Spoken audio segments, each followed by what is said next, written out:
Welcome to Homework Lib. Hi, so over here for the following calorimetry question, we're going to have three different processes. The first one is going to be heating the solid. This is going to be starting at minus 23.1 degrees Celsius and finishing at the melting point for the solid or freezing point, which is going to be 17.6 degrees Celsius. The second process that is going to occur here is going to be the melting of the solid. And the final process would be heating the liquid from an initial temperature of 17.6 degrees Celsius to a final temperature of, in this case, equal to 51.8 degrees Celsius.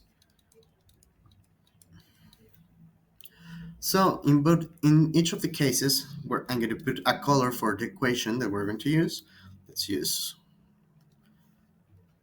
red, green, and purple. For the last process, the value for delta T is going to be final minus initial, which corresponds to 34.2 degrees Celsius.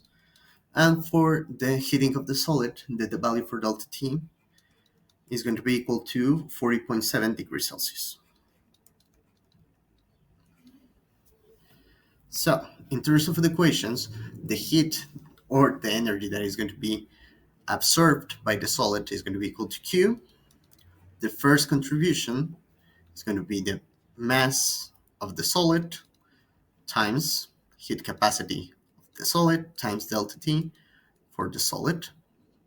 Next up, we're going to have amount of mole of the solid that we have because we're given the delta H of fusion in kilojoules per mole, as you can see here. So we're going to have N times delta H of the solid, and the last process is going to be mass times heat capacity of the liquid times delta T for the liquid.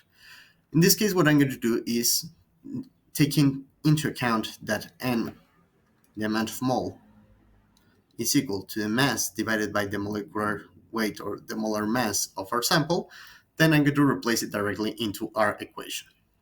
So instead of N, what we're going to have is M divided by the molar mass. So replacing the values corresponding here, the only one that is going to change a bit is going to be the delta H of fusion. Since all of the other quantities are in joules per mole, let's transform this into joules per mole directly. So in this case, it would be equal to 8,040 joules per mole. Just to keep everything in joules first, and then we can convert our final result into kilojoules.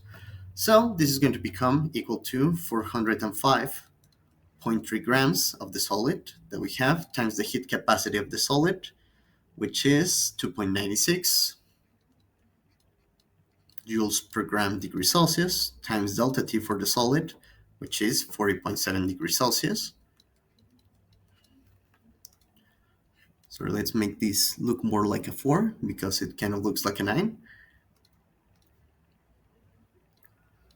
40.7 degrees Celsius, plus the second contribution, the mass of our sample, 405.3 grams, divided by the molar mass, which is 92.41 grams per mole, times the delta H for the solid, which we said that we were going to convert this into joules, so 8,040 joules per mole. And the last contribution, I'm going to put it right here, plus 405.3 grams, which is the mass of the liquid after we have melted all together, times heat capacity of the liquid, which is 1.75 joules per gram degree Celsius, times delta T for the liquid, which is 34.2 degrees Celsius. So we can see that the units that are going to cancel out are grams, grams, degrees Celsius, and degrees Celsius. Over here, grams with grams, mole with mole, we end up with joules, grams with grams, degrees Celsius with degrees Celsius.